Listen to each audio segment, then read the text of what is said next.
Welcome to the story of every man. Our guest today is Peggy Riggs. How are you doing, I'm Peggy? doing good. Thank you. Thank you for coming on today. Thank you so much for having me.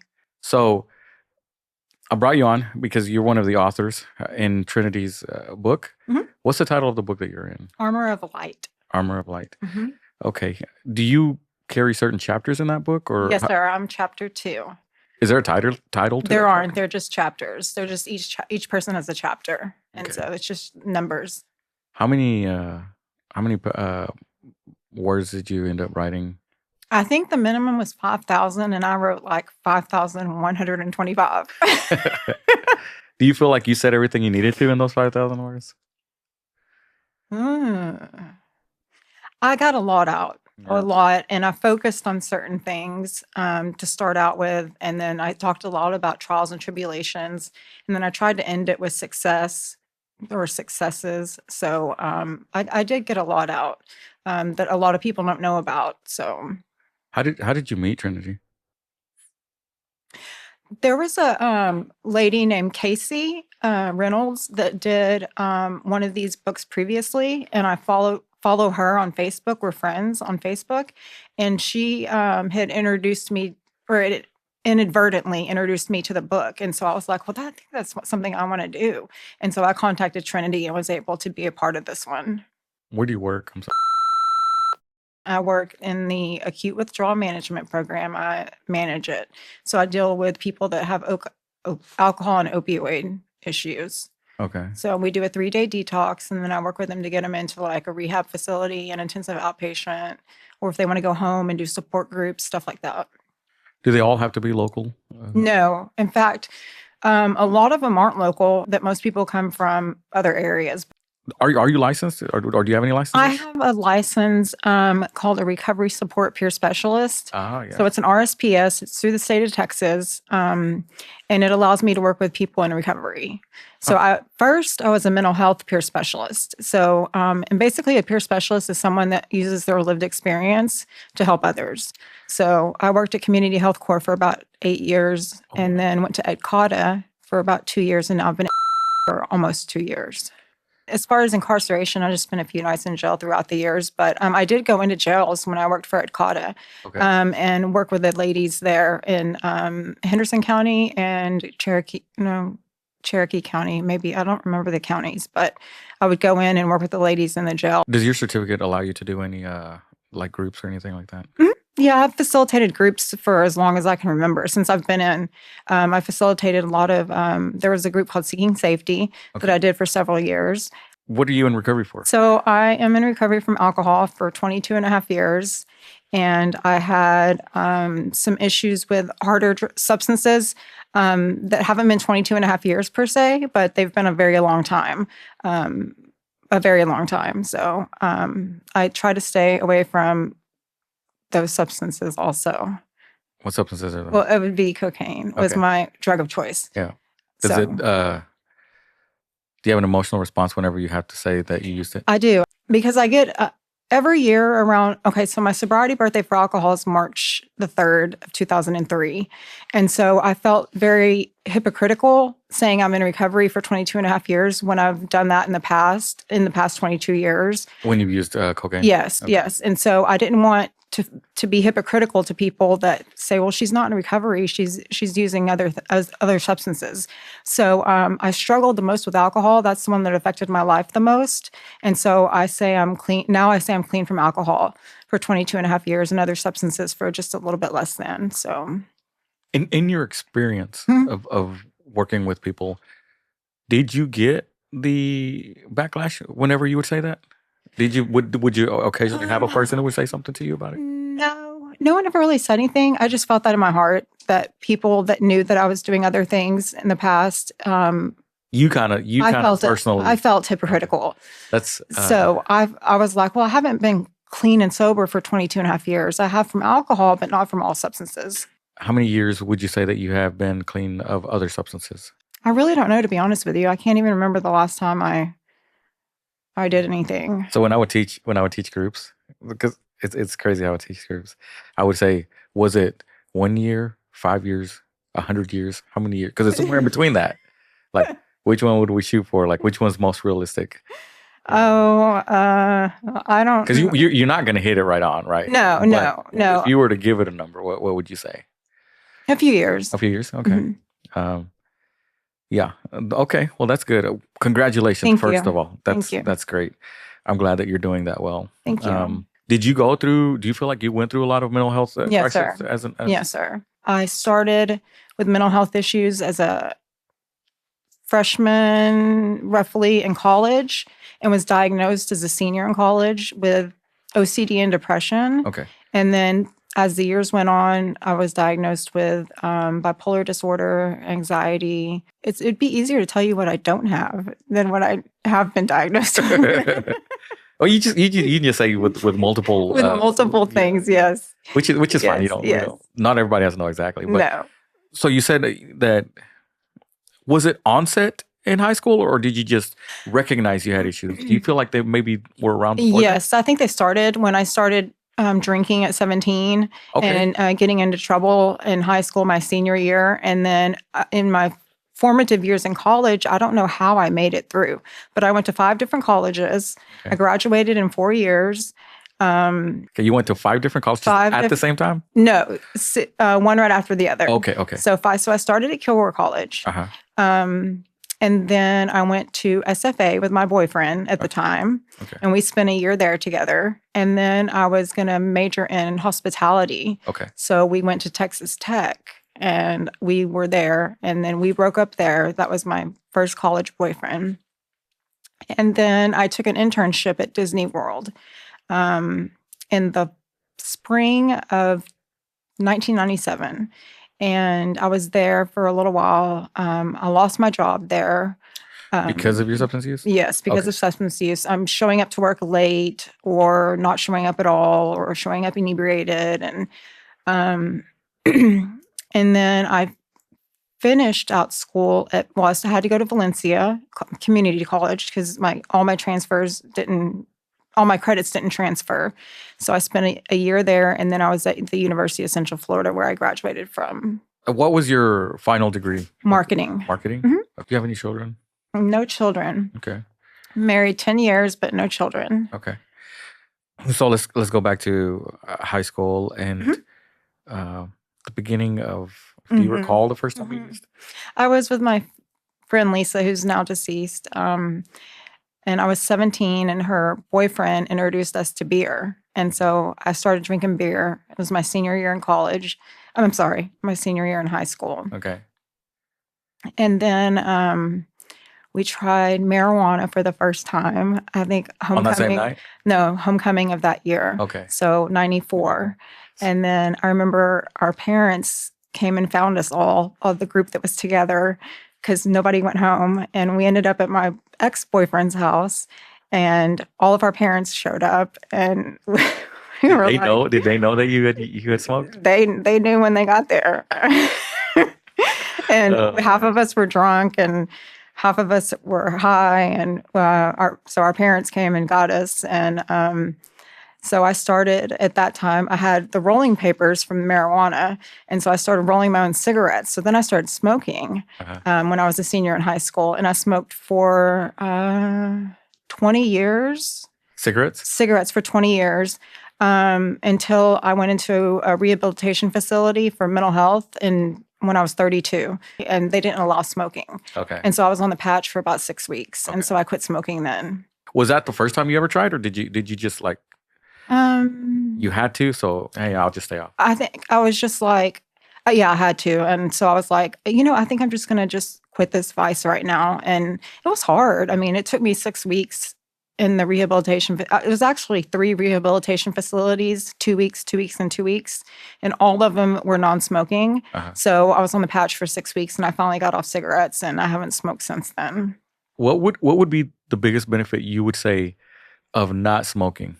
Oh, the smell. The smell makes me nauseous now. But my clothes would smell, and I would, I'd show up someplace nice, and I'd reek of cigarette smoke, and it was just, it was disgusting. And now you don't see many people that smoke that much anymore. Now some of my patients do, but some of I guess we call them old schools. Old school, yeah. But as far as you don't see that many smokers, you see more vapors and Yeah. people doing the Delta 8s and the stuff like that now. It's a whole new thing. Oh, it's a yeah. Whole I new vaped thing. for a while, so it was a struggle as well. What was the family dynamic when you were younger, before 17, before you used? Yeah, I came from a really good family, and they still are a really good family. My parents have been married 52 years, and I have a sister that's 2.5 years younger than me. So it was the four of us, and we were really involved in high school, my sister and I, in different activities. And there were several years my dad worked nights, so I didn't see him. He worked for the Postal Service, him and my grandfather, Wow. both retired from the Postal Service. And my mom worked at Hillward College. And so we didn't have a lot of family dinners together. We'd have Whataburger or pizza. So I never learned how to cook, and I never had the desire to learn how to cook. And my husband still wishes that I knew how to cook, but I don't. But we had a really good family system growing up. And my grandparents, I was very close to them as well. Okay. So, did you? So when the alcohol, the boyfriend introduced you, right? Introduced my friend's boyfriend. Your friend's boyfriend, right? And you're younger. Your sister is younger than you. Yes, sir. Okay. When did you recognize there was an issue with alcohol? There was an issue with alcohol within the first 2 years of my drinking, because I can remember at Texas Tech being in the parking lot, just completely drunk and wasted, and my boyfriend calling the cops on me. Why did he call them? Because I was causing a scene. When I drink, alcohol and my body do not go well together. Okay. I become violent and belligerent, and I black out. I'm that girl that people call psycho, and when I drink, and so I know now that I cannot drink.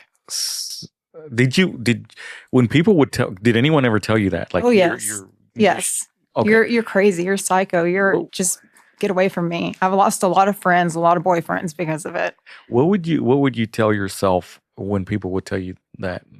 Oh, then they just don't.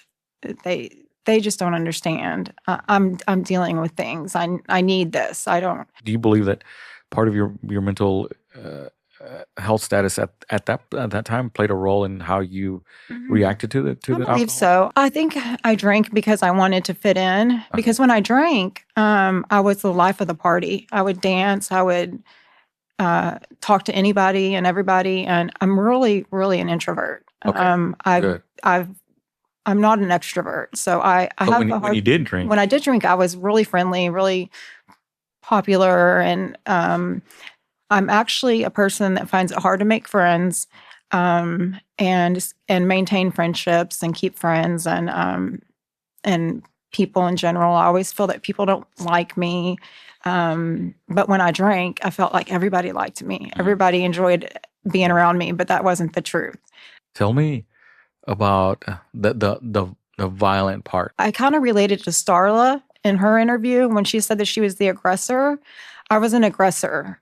So if I got mad at somebody, a boyfriend or something like that, I would hit them or kick them or destroy their apartment or break things, or I was just very violent and scream and yell and get angry every time I drank. It wasn't like it was every once in a while. It was every time I got angry about something. So it brought out the worst in me. Did the experience accumulate over time? In other words, as time went on, the angrier you got. Yes, sir. And the more I started blacking out and not remembering things, and to this day, I have a very bad memory. I tend to block things out. I think that's the mental part of me. The mental capacity tends to block things out, even good things, for some reason. So it's hard for me to remember things. And in fact, when I wrote my chapter in the book, I had a lot of questions about some issues, but I didn't want to bring my family. I didn't want to bring those back up for my family. So I kind of skipped around in the book. We had a hard time making transitions from one topic to another because I couldn't remember exactly how something happened or whatnot. But I didn't want to bring it up for my family again, so I didn't ask questions. Do you at times still struggle now when asked certain questions about your past? Or have you come to terms with I've it? come to terms with it. Yeah, I don't really struggle with it. I like to tell people about it because it helps other people. Right. And my story, I'm aware now that my story can help change people's lives, and if they can just listen and grasp it and understand it, then it could really change lives if they just paid attention. And Did you believe it to be different? But before, did you believe that I don't want to tell my story for Mhm. what was there? What was the reason? I was more embarrassed of the mental health issues than the drinking. I have no problem admitting I was a violent drunk and an angry person. I remember one time I was drinking and I was driving home, and my parents lived in a subdivision in Longview, and I ran into the back end of a trailer. And I got out of my car. I was about half a mile from my house, maybe a little bit more. And I walked home and I rang the door. My dad answered the door and I said, I just had an accident up the road. Before that night was over, I cussed my parents out. I used the F bomb like every 5 seconds and told them I hated them. They ruined my life. And that was the worst thing I'd ever done to my family. Do you know why you cussed them out? It's just alcohol makes me angry, and I was angry. So they didn't say anything to No, you? Okay. they didn't say. They did not provoke anything to happen. I just had to be that way, and that was the worst I ever treated them. And I still feel terrible for how I treated them. How did you respond whenever they would when you would do that to them? To be honest, I don't remember. I don't remember a lot. I don't know how they responded, but I know that to this day they're my biggest support system.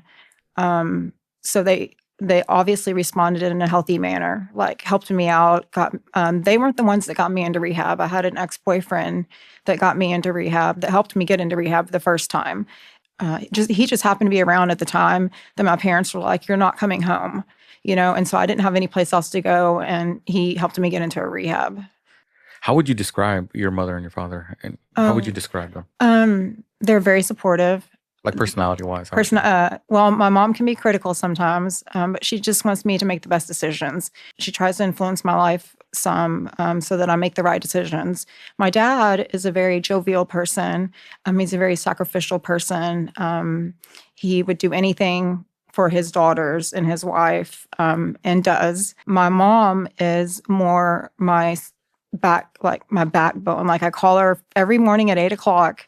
And I'm like, if she's not up, because she's retired recently, I'm like, wake up, it's time to wake up. It's 8 o'clock. And I can't start my day unless I talk to her. Yeah. So I have to talk to her first, and then I can start my day. And so we're very close, I would say some people might even say codependent, but we're very close. Who cares what anybody has to say? Right, If it right. works for you, it works for Right. Yeah. I've tried to make amends to people. There's certain people that I have a friend that when I was living in Dallas came to visit me, and we got into a fight, and I threw an enchilada plate at her. This was while you This were was drinking? while I was drinking. Yeah. She really hasn't forgiven me, Really? and I've tried to make amends several times. There's just a lot of people that still believe that what I did in the past is who I am, and that can't be taken back. What does making amends mean to you? I would just apologize and be like, that's not the person I am anymore. That was 20 years ago. I do things now to help people. I don't drink. I don't do those things anymore. And I'm sorry for what I did to you. And from the bottom of my heart, I'm truly sorry. And some people have accepted it and some people haven't. And it's hurt. It's been painful experience. Have you apologized to them before? Okay. Do you feel like that's enough, or do you feel like I feel like that would be enough because I have friends that have done me dirty, and I've forgiven them. I just seem to be a very hard person to forgive. A lot of people don't forgive me very easily, so they're still stuck in the, well, she did this to me 10 years ago, and I'm like, right, you've done your part. Right. And you got to keep that vehicle moving, because Right. time doesn't stop for anyone. No, And, not at all. they will come around, and sometimes it requires them to watch you from a distance to Mhm. see what you're doing versus what you say you're doing. They'll come around on their own time. Yes. How is your sister? My sister is, well, she's married too. She's been married for almost 20 years, and she has 3 boys that are 12, 17, and 19. They are my heart and soul since I don't have kids. And then I have a niece through my husband, Maya, that is a freshman in college as well. And so it's those 4 that I really care about, that really keep me going, that I really want to see grow up and be a part of their lives. And we have a weird dynamic. Like, we don't talk much at all, ever. Like, she doesn't answer the phone. She doesn't even talk to my parents that much. But when we're together, it's like we never skipped a beat. But we don't really often talk. So I think that dynamic is a little strange. Is her life journey a little bit different than yours? It's very different. Okay. It took a very different route. I remember when my grandparents were alcoholics.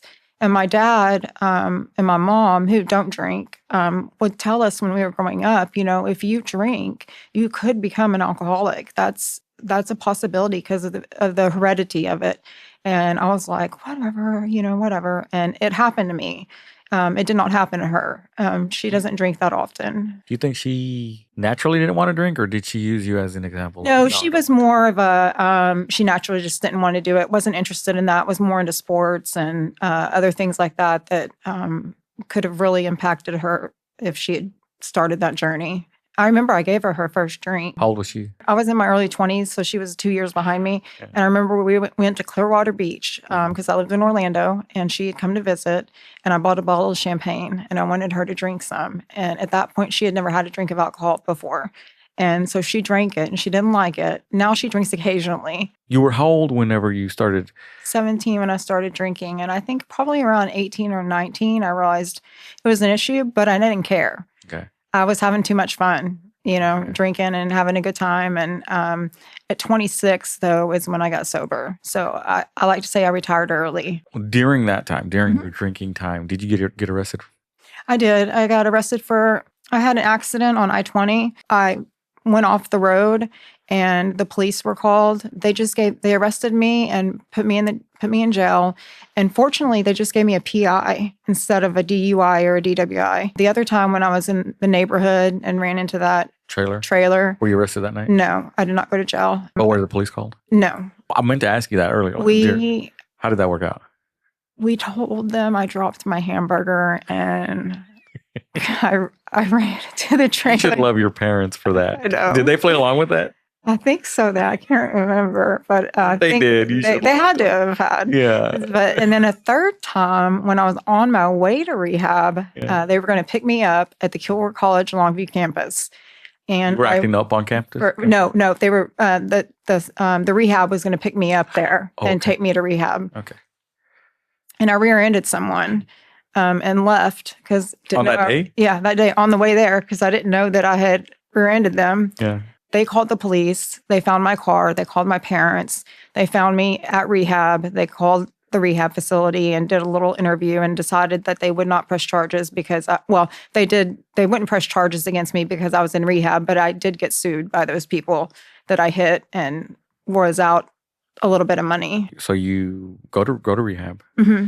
Has the mental health stuff already been addressed? It was being addressed at that point. And the more I went into rehab I think I was in rehab when I was diagnosed with bipolar disorder. Okay. And then even though I quit drinking and quit using drugs, the mental health has always still been a major part of my life. I have OCD pretty severely. So that impacts my life still to this day.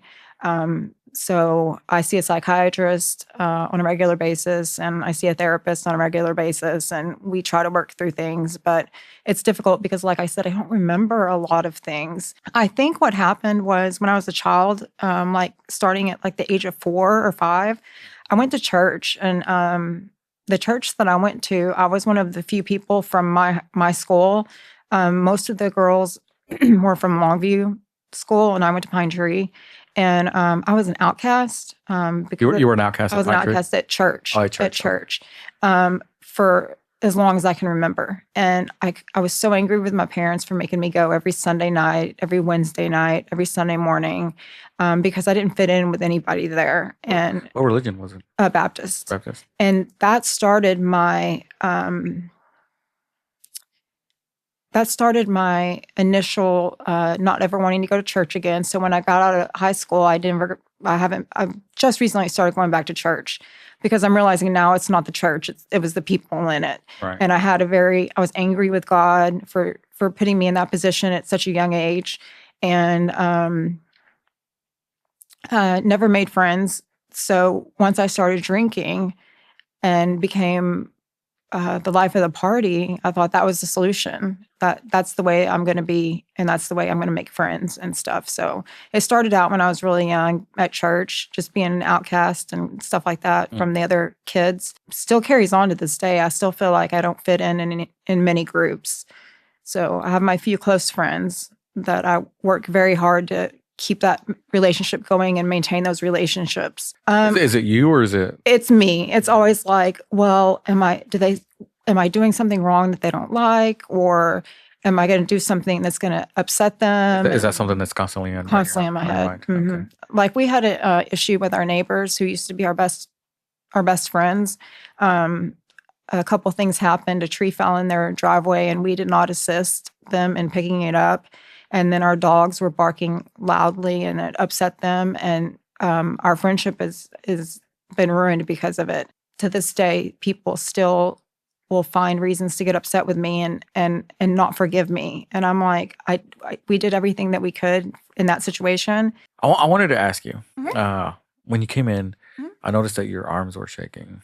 Yes, I have tremors. Okay. Yes. I was just making sure you weren't just super nervous. No, I have. I wanted to. So I went into rehab on March the 11th of 2003. Uh-huh. I drank all the way there. Woke up the next morning and I had shakes really bad, and they never went away. Okay. So I've had tremors since I was 26.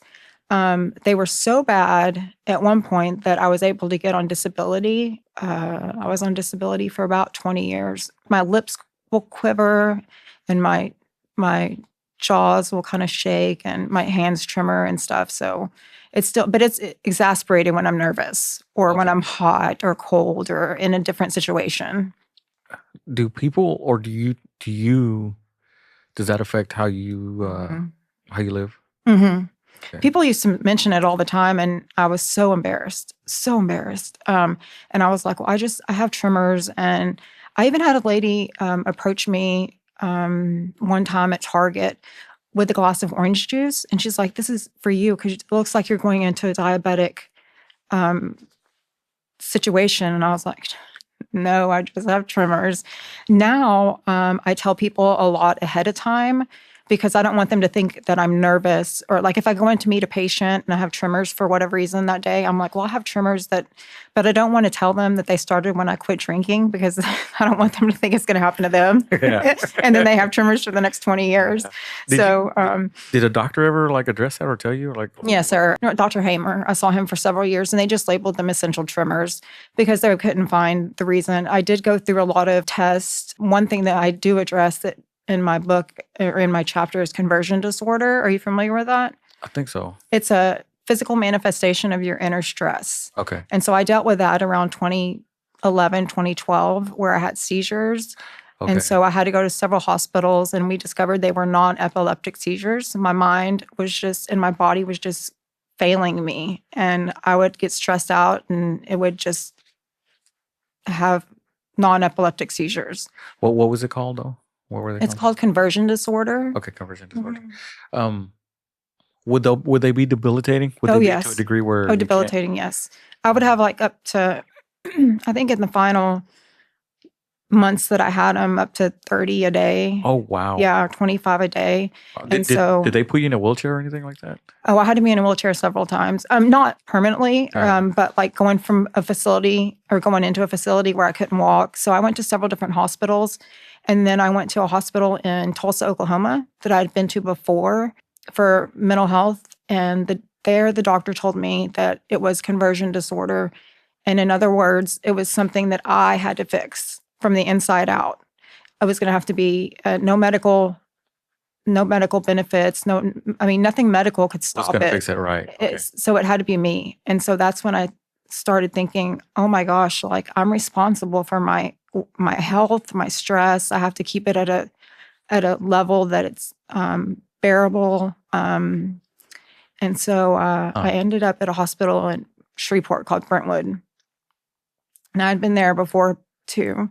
And I started to have a non-epileptic seizure, and I fell on the floor. And one of the nurses came over and was like, "Peggy, get up right now." And I was just like, "I'm having a seizure." And she's like, "Get up right now." And I'm like, "Oh my goodness, like she's not taking me seriously."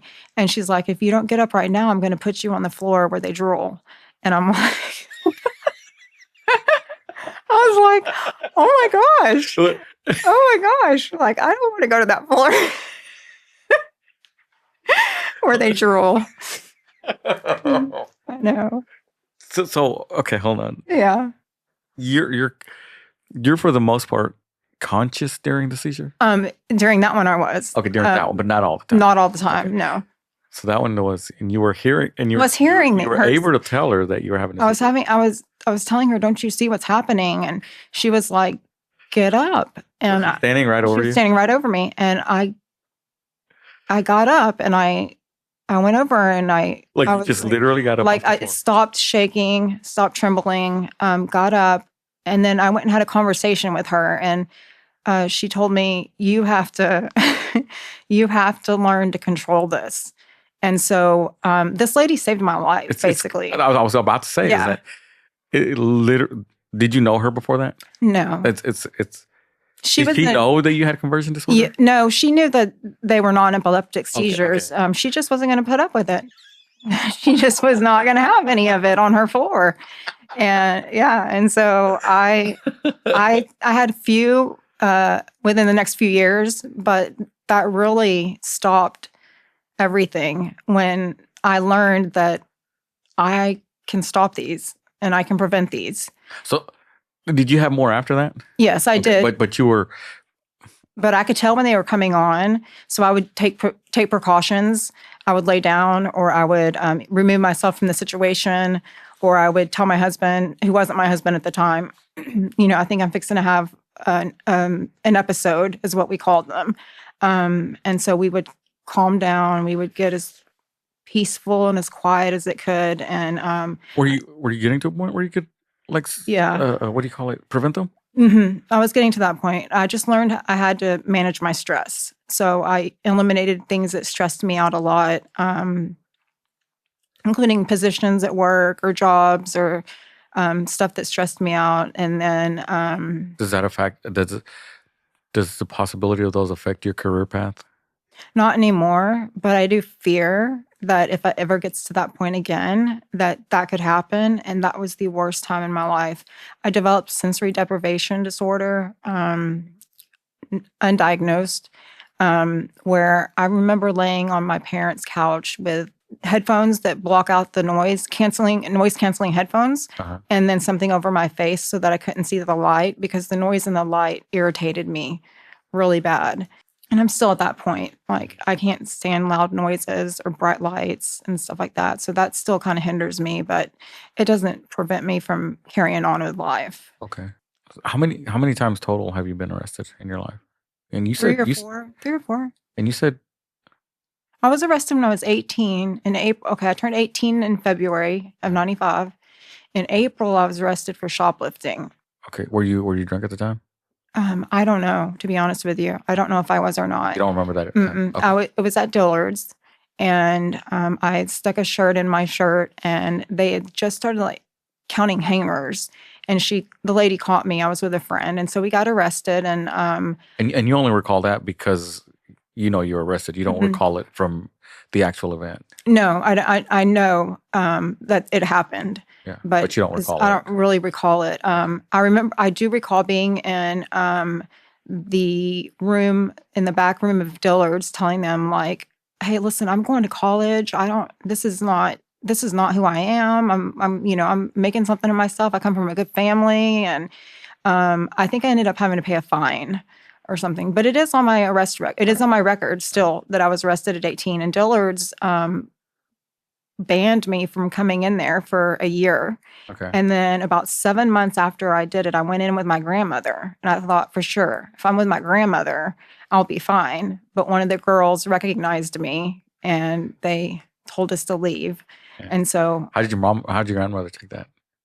I think she was just embarrassed. Yeah. And I felt bad. Yeah. I felt bad that I put her in that situation. Did she know that you were banned? Yes. Oh, okay. Yeah. Okay. She knew. But She was just gonna do it though. She's yeah, gonna do it with you. and That's pretty cool. she's a big part of my life still. Yeah. So Yeah, that's pretty cool. mhm, For her to try that for you. yeah. I don't know. That's pretty cool. Okay, so, but you said in 2022 you were arrested in Cass County. Is that right? I was arrested in Cass County. I was driving to work. When I drive and I get tired, I swerve. Okay. And so I was kind of swerving and someone called the police on me and I got pulled over. And they asked me if I was on drugs or alcohol and I said no. But I had taken some prescription medication that morning that I had been taking for 20 years. Yeah. And they arrested me for abuse of my morning medication. Because they thought you took it later in the day or something? They just assumed that it was one of those ones that you shouldn't be operating a vehicle on. Okay. Okay. I tried to tell them I've been on this medication for 20 years. I'm not inebriated in any way. I'm just sleepy. Yeah. But I was arrested and I received a DUI for that, which took 2 years to overcome. We had to hire an attorney. We hired one out of Cass County. And 2 years later, I was given 3 months probation and a small fine. I couldn't find a job for the longest time because I had a pending DUI. And then I finally got a job at a local gym that supported me and helped me get through it. How many jobs would you say that your substance use and mental health status have affected? All of them. Yeah. Every job I've ever had. And I lost a lot of jobs. I was fired from a lot of jobs because I would come in late or intoxicated. At the time, did you care? No, I didn't care. But then in later life, I just seemed to like the last job I lost was because I got 2 moving violations within a year. The second one was a wreck that I don't even recall having. I just know that I kind of blacked out or something and I rear-ended someone. And so I got released from that job. I've done a lot better in the past few years though. Were those jobs where driving was part of your job? Yes. Okay. Yes. So because I got 2 moving violations, the insurance would have gone up. So I was a liability to the company. So. That's a pretty interesting journey of yours. How long from the time that lady helped you on the floor to where you had what we would say, what you would consider the last one, how long was that time frame? It was still a couple years later that I was still having them, but they were very infrequent. But from that point, I don't think I had another one at that hospital. Did you tell your counselor or psychiatrist about that situation? Mm-hmm. What did they were just like, wow. I've had a lot of... Was that a unique experience for them? Yes, a lot of people are unaware of conversion disorder, and it can play itself out. A lot of people will think that they're blind or paralyzed or have these non-epileptic seizures. And for me, that's what it was. And it's just a disorder that not a lot of people have heard about. Like I would have the ambulance come pick me up because I'd had so many seizures, and I'd be like, I have conversion disorder, and they're like, what is that? Throughout your life, did you struggle with self-esteem issues as a result of a lot of stuff? I still do. I still do. How would you describe that? That's just... I'm constantly in fear that people don't like me or people treat me a certain way because they dislike me or they don't care for me or I often have issues with people I work with and I'm like, well, they just don't like me. But I don't know why. Do you verbalize that to them or no. just thoughts that you have? Just thoughts that I have. Okay. I was thinking earlier, like a cool shirt for you would be about your tremors, but like, it's okay, I got tremors. Yeah. Oh, I actually had. You have one? No, but I did have a shirt made that said, oh dear, what did it say? It said something about being bipolar. Yeah. Like, I don't ask me, I'm bipolar or something. I had a shirt made. For a long time. I was real in action about being mentally ill, and I told the world I was mentally ill and wear necklaces and shirts and stuff that said that. Now I'm not like that so much. Yeah. I dial it back quite a bit and only tell the people that it's necessary to tell. What caused the dialing back? I think I was embarrassing people, embarrassing my family, Oh, okay. embarrassing other. Maybe you went like 4 or 5 extra steps further than you needed Yes. to. Oh yes. Oh yes. And it was. I think it was embarrassing my family, and it was me too, to an extreme. To an extent. I'm sorry, to an extent. I just didn't realize it at the time. So I've dialed things back. I'm also much older now. So I'm almost 50. So Oh, wow. Yeah. yeah. You don't look that old. So. Well, thank you. And I think that's because I don't have children. Yeah. Really? So I do. I do, because all my friends that have children are a little bit older Stressed out. looking and stressed out and stuff. But I decided when I was younger I wasn't going to have children because Is that the only reason? Just because you don't want to? Well, no, because I did not want to pass down any mental health issues or any substance abuse issues to any children and have to deal with what my parents dealt with. But I'm saying, like, it's a choice. It's It was not a choice. reason. It was a choice. Then I met my husband, who didn't want children either. Okay. And we got together when I was 32, and we've been together for 16 years, married for 10. And when I turned 40, I was like, okay, I want a child now. And my husband was like, absolutely not. I was like, why? He's like, you're too irresponsible. You can't do this, you can't do that, you can't. I mean, he was being honest. He was being Do you think he was really honest? Yeah. And I would not be able, if I had children, my parents would have had to raise them.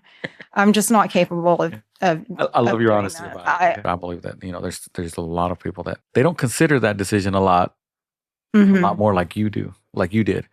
Like, maybe I shouldn't have children. Maybe it was a very thought out decision. I just never cared to be around children or children's activities. And then I decided I just did not want to have to go through what my parents went through. And I did not want my parents to have to raise my children. I miss like not being a mom sometimes, like having that love that they say that you have for your children that's undeniable and unconditional. I always wanted to feel that. And so I kind of miss, that I didn't have children, but I think it was the best thing for me. How old were you when you first started cutting? Maybe about no, I was in high school. I was a senior in high school. I can remember cutting as a senior in high school. Do you recall why you started cutting?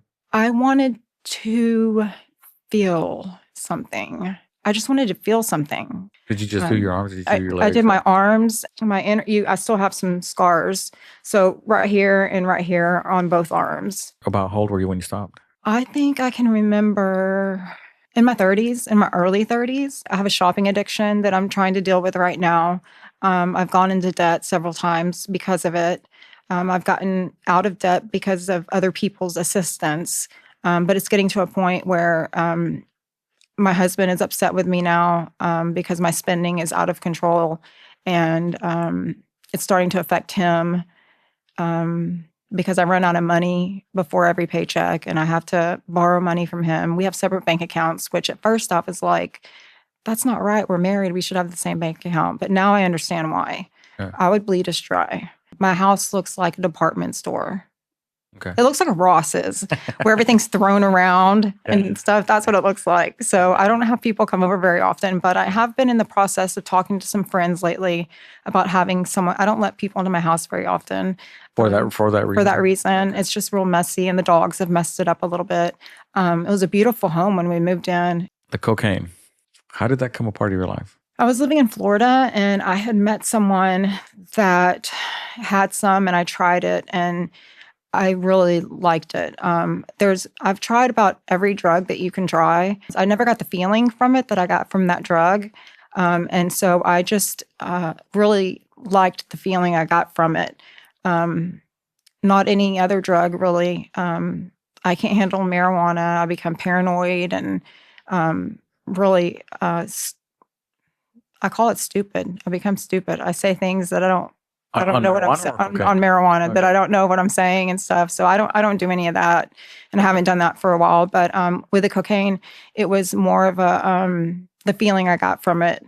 Do you have an exact date for the last time you used alcohol? Okay. Oh, alcohol? Yeah. March 11th, 2003. Do you know how many days that is? No. That is 8,273 days. Oh my gosh. Wow. No. When I was 26 and I was in the hospital, The doctor told me, if you don't stop drinking now, you will be dead by the time you're 35. And that went cha-ching. And that was my why. It hit, it affected me. It's what got me sober because I wanted to live. That was my why. So I tell people to find their why, and it can't be for your kids or your spouse or your animals or your job. It has to be for you, because if all that stuff disappears, then what's left is you. Well, there's your date. Like there's your number. Thank you. 8,273. 8,273. Yes. 8,273. And that's a lot. That's a lot. Nice. You know. I'm very proud of that number. Yes. If you can recall, like how long did you go with cravings where you finally got to a point where it was manageable, or like? It would probably be years. But after losing after losing a couple important relationships, I realized I've got to stop this. This is not working for me. My body does not react well to alcohol. For whatever reason, I turn into something psychotic. Sure. And so now I just think, people be like, just have one drink or have a near beer or something like that. I'm pretty sure, like even these days, like you have people are like, come hang out with it. It's not going to be a big deal. Yeah, and I'll go. I'm not as fun and vibrant as I used to be. For instance, I was out of town this weekend with some friends that were drinking, and we were at a bar, and I was not drinking. And so they were out there dancing and having a good time. And I was like, okay, I'm just going to sit back and enjoy watching everybody, because I don't have what it takes to dance out there anymore. I don't have the nerves to do that. Yeah. So it does affect me still when I go out with people when everybody's drinking. It's a little difficult to manage, but I'm not going to, like you said, I'm not going to give up 22 and a half years for one drink. I'm just not going to do it. Is there anybody who's been with you through the long journey? My grandparents. Your grandparents? Actually 2 years ago, my husband lost both his grandmothers, and I lost both my grandfathers in the same year. So I did dedicate this chapter to my two grandfathers. Were they sudden, the losses? No, they weren't sudden, but they were very difficult to deal with. Have you ever sat down and told your parents how much they have done for you? I believe I have. I believe I've written them a couple notes. Good. And said, I appreciate everything you've done for me. I would not be here if it weren't for my parents. People that don't have the support system I have, I feel bad for. I'm like, you've got to get a support system, because that's what's going to carry you through. And I think you're the exception. I think most people don't have the level of support you have. That's right. Which is amazing, which is unique and a blessing. If you want to say anything to anyone or say whatever you want, what would you say? Now's the time to say it. I would take this opportunity to tell myself that I am worth something, and I don't have to put on a certain persona for people. I can just be myself, and if they don't like me, they don't like me. I just need to learn that and impress that in my head. And of course, if with the opportunity to tell my husband, Dustin, that I absolutely adore him and am so grateful for him and everything that he does for me. And to my parents, thank you for being so supportive. And to my grandmother, thank you for being there. And to my grandfathers, like I said in the book, I hope I'm making them proud. So at the end of every interview, I do give the person one question that they can ask me. What question would that be? What do you feel like you got out of this interview? We may never see each other in person again. Right. But I think it's important that you know that you are just as worthy as any other human being in this world, if not more. We put ourselves in the highest security prison that we could ever do. And the craziest part about it is that we are the ones holding the key to that door inside that cell. Just remember that, because one day you're holding the key. One day you will put that key to that door. When you open it, you will be free. The world will see you differently. They will know that you are free.